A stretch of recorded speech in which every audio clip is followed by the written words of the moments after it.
Hello students, welcome back to our YouTube channel Hindi hiker. आज हम 12वीं कक्षा की पुस्तक वितान भाग 2 का पाठ जूझ पढ़ेंगे, जिसके लेखक आनंद यादव जी हैं। जूझ उपन्यास आनंद यादव द्वारा रचित एक बहुचर्चित उपन्यास है। आनंद यादव जी का जन्म 1935 ईस्वी में हुआ। ये मराठी और संस्कृत दोनों भाषाओं में लिखते हैं। यह उपन्यास आत्मकथात्मक शैली में लिखा गया है। इस उपन्यास का जो कथानायक है वो स्वयं लेखक ही है और आनंद नामक कथानायक के संघर्षपूर्ण जीवन की गाथा का वर्णन किया गया है। जूझ शब्द का अर्थ भी संघर्ष ही है और जो लेखक है वो पाठशाला जाने के लिए किस प्रकार अपनी इच्छा पूर्ति करने के लिए संघर्ष करता है, उस संघर्ष को इस उपन्यास के माध्यम से दर्शाया गया है। यानी कि जो लेखक है आनंद, वो इस उपन्यास का मुख्य पात्र वही है। ये एक आत्मकथात्मक शैली है और किस प्रकार वो अपने जीवन में संघर्ष करता है, आइए पढ़ते हैं। पाठ का नाम है जूझ और लेखक है आनंद यादव। पाठशाला जाने के लिए मन तड़पता था। अब देखो, लेखक पाठशाला स्कूल जाने के लिए उसका मन बेचैन रहता था, लेकिन दादा के सामने खड़े होकर यह कहने की हिम्मत नहीं होती कि मैं पढ़ने जाऊंगा।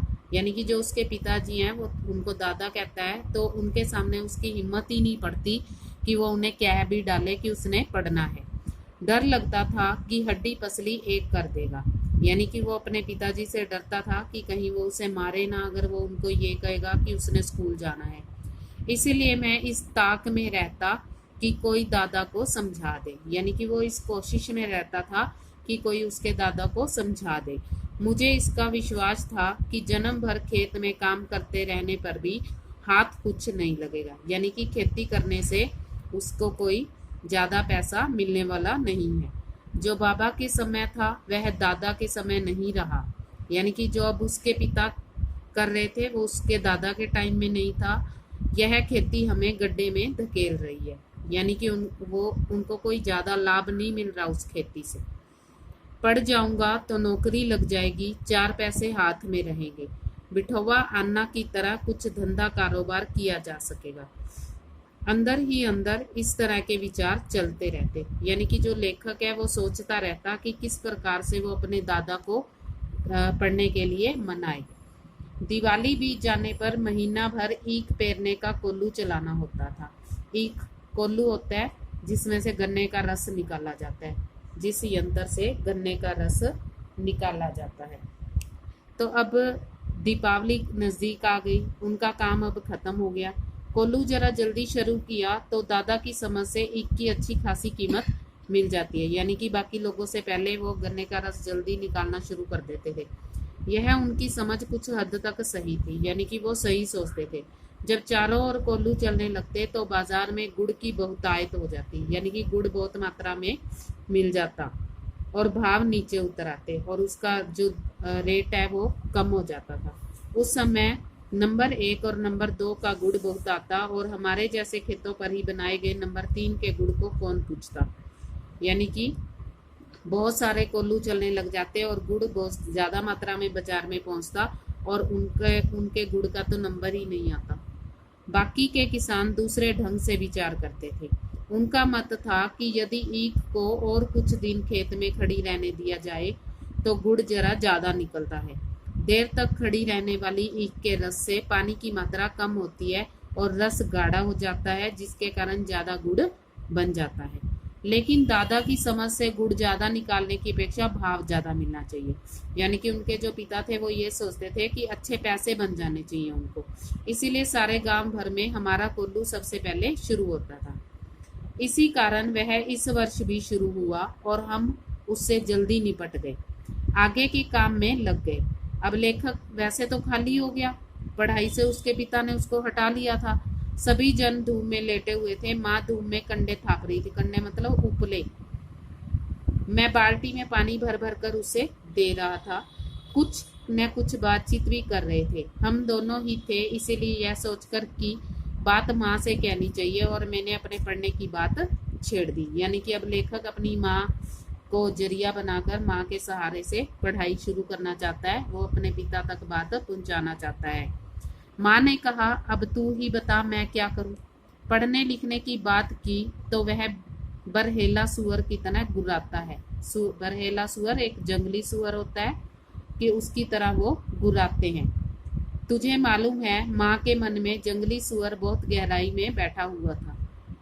अब खेती के सभी काम बीत गए थे, मेरे लिए अब कुछ तो करना नहीं रह गया था। इसलिए कहता हूँ, तू दत्ताजी राव सरकार से मेरे पढ़ने के बारे में कह दे। यानी कि जो उनके गांव की पंचायत के जो सरकार है, उनके पास अब वो पढ़ने के लिए उनको कह दे।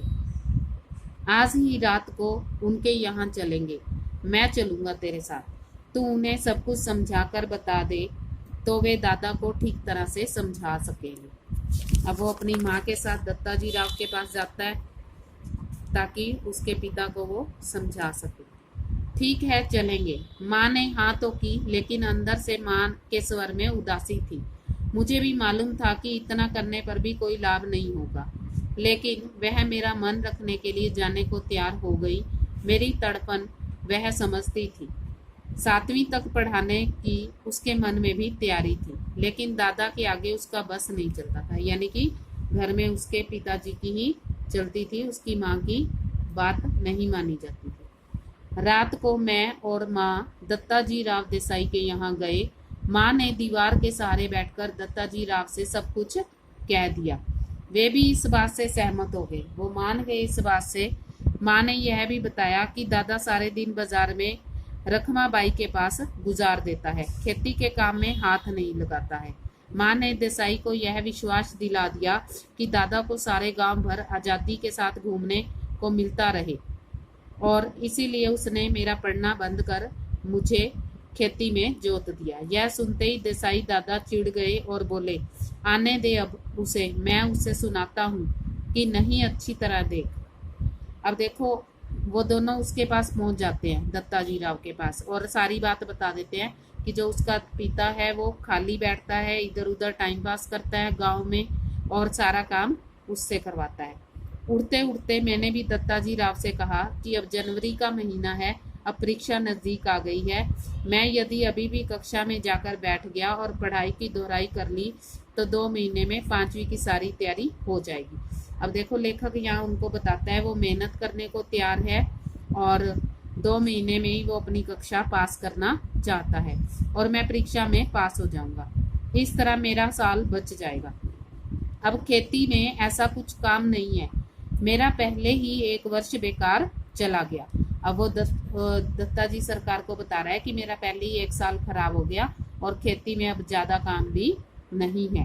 ठीक है, अब तुम दोनों अपने घर जाओ, जब वह आ जाए तो मेरे पास भेज देना, और उसके पीछे से घड़ी भर बाद में तू भी आ जाना, यानी कि थोड़ा समय बाद तुम भी आ जाना।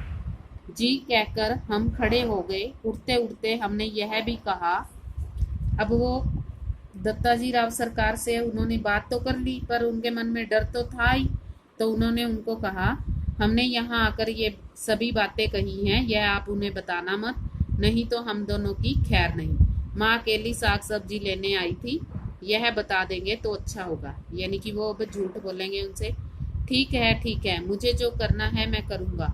देख, उसके सामने ही तुझसे कुछ पूछूंगा तो निडर होकर साफ साफ उत्तर देना, डरना मत।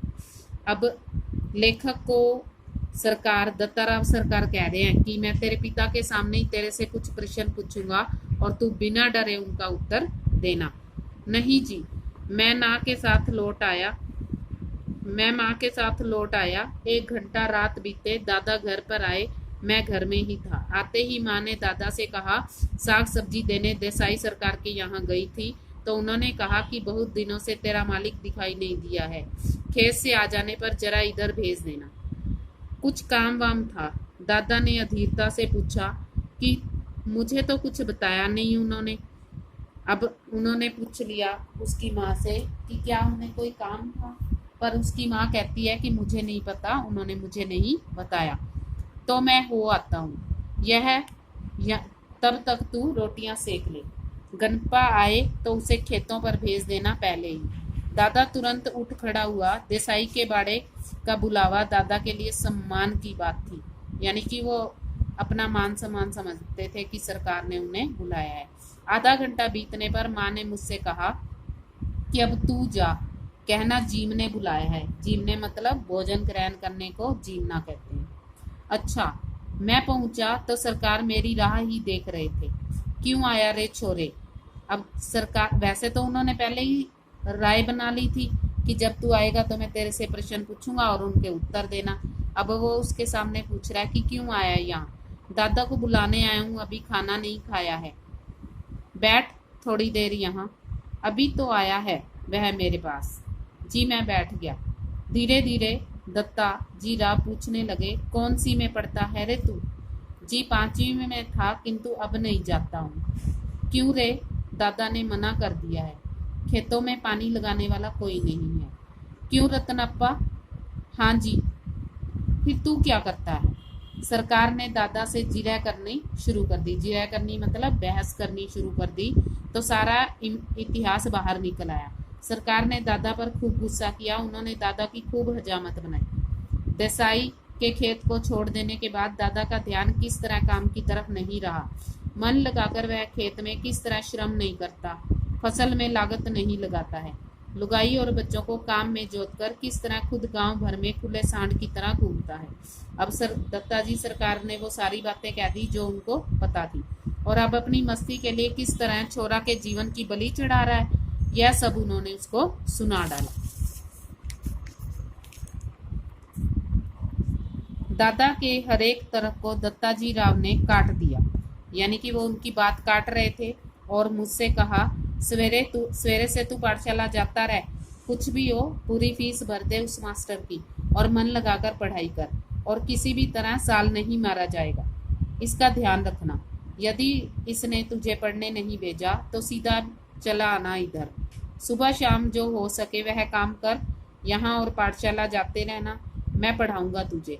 उसके पास जरा ज्यादा बच्चे हो गए हैं, इसलिए तुम्हारे साथ कुत्तों की तरह बर्ताव करता है। मैंने मना कब किया है जी?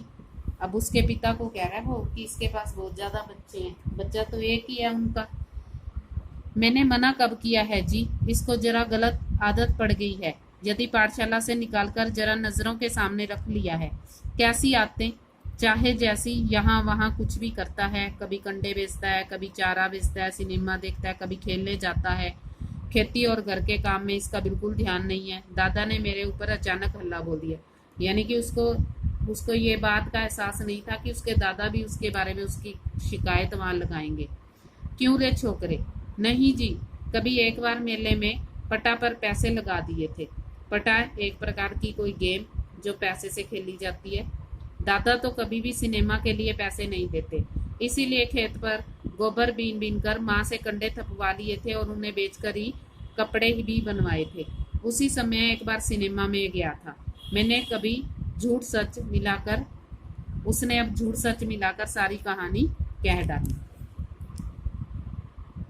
अब यह सब बंद कर और पढ़ाई में मन लगा। पास नहीं हुआ है अभी? नहीं जी, पाठशाला जाना ही बंद करा दिया, इसलिए परीक्षा में नहीं बैठा हूँ। अच्छा अच्छा, अब तू घर जा और सवेरे से पाठशाला जाने लग जा। जी मैं उठ खड़ा हुआ। बाहर निकलते निकलते मैंने सुना, अरे बच्चे की जात है, एक आध वक्त सिनेमा चला गया तो क्या हुआ, एक आध बार खेलने में लग गया तो क्या हुआ, इस बात पर उसका पढ़ना लिखना बंद कर देना ठीक है? अब दत्ताजी राव उसके पिता को कह रहे हैं कि अगर उसने एक आधी बार ऐसा किया तो क्या हुआ, बच्चा है। जी आप कहते हैं तो भेज देता हूँ कल से, देखते हैं एक आध वर्ष में कुछ सुधार हो जाए तो, दादा ने मन मानकर कहा। इस समय उसका कोई बस नहीं चला था। खाना खाते खाते दादा ने मुझसे वचन ले लिया कि पाठशाला 11 बजे होती है, दिन निकलते ही खेत पर जाना होगा, 11 बजे तक पानी लगना चाहिए, खेत पर से सीधे पाठशाला आ जाना, सवेरे आते समय ही पढ़ने का बस्ता घर से ले जाना, छुट्टी होते ही घर में बस्ता रखकर सीधे खेत पर आकर घंटा भर ढोर चराना। ढोर चराना मतलब पशुओं को चराने वाली जगह पर ले जाना। और कभी खेतों में ज्यादा काम हुआ तो पाठशाला में गैर हाजिरी लगाना। समझे? मंजूर है? अब लेखक के सामने उसके पिता ने इतने सारे काम रखे थे जो लेखक को मंजूर हैं। हाँ खेत में काम होगा तो गैर हाजिर रहना ही चाहिए। मैं ऐसे बोल रहा था मानो मुझे सारी बातें मंजूर हैं। मन आनंद से उमड़ रहा था, यानी कि वो मन ही मन खुश हो रहा था कि उसके दादा ने उसको पाठशाला जाने की इजाजत दे दी। हाँ इतना मंजूर हो तो पाठशाला जाना, नहीं तो यहाँ पढ़ने लिखने किस काम का। मैं सवेरे शाम खेतों पर आता रहूंगा ना। हाँ यदि नहीं आया किसी दिन तो देख गांव में यहाँ मिलेगा वहीं कुचलता हूँ तुझे। अब उसका पिता वैसे तो नाराज है क्योंकि मन से उसको दत्ताजी राव के कहने पर उसको स्कूल भेजना पड़ रहा है। वो कहता है अगर पूरे काम नहीं करेगा तो तेरी पिटाई करूंगा। तेरे ऊपर पढ़ने का भूत सवारू है ना, तुझे मालूम है, मुझे मालूम है बलिस्टर नहीं होने वाला। तो बलिस्टर मतलब एडवोकेट, बैरिस्टर। दादा बार बार कुरकुर कर रहा था। मैं चुपचाप गर्दन नीची करके खाने लगा था। रोते धोते पाठशाला फिर से शुरू हो गई। अब देखो लेखक को कितना संघर्ष करना पड़ा है यहाँ तक पहुंचने के लिए, पाठशाला में दोबारा से जाने के लिए। रोते धोते पाठशाला शुरू हो गई। गर्मी सर्दी हवा पानी वर्षा भूख प्यास आदि का कुछ भी ख्याल न करते हुए खेती के काम की चक्की में 11 से 5 बजे तक पिसते रहने से छुटकारा मिल गया। अब लेखक को स्कूल जाने में ज्यादा इंटरेस्ट था, इसीलिए उसको इन कामों से छुटकारा मिल गया। उस चक्की की अपेक्षा मास्टर जी की छड़ी की मार खानी उसे अच्छी लगती थी। उसी में उसे वो मजे से सहन कर लेता था। दोपहर भर की कड़क धूप का समय पाठशाला की छाया में व्यतीत हो रहा था और गर्मी के 2 महीने आनंद में बीत गए, यानी कि बहुत अच्छा समय निकला उसका पढ़कर। बाकी का हम अगले भाग में करेंगे। अगर आपको ये वीडियो पसंद आती है तो लाइक करें, शेयर करें और कमेंट करें और चैनल को सब्सक्राइब भी करें। हाँ अगर आपका कोई सजेशन हो तो कमेंट बॉक्स में लिखकर अवश्य भेजें। धन्यवाद।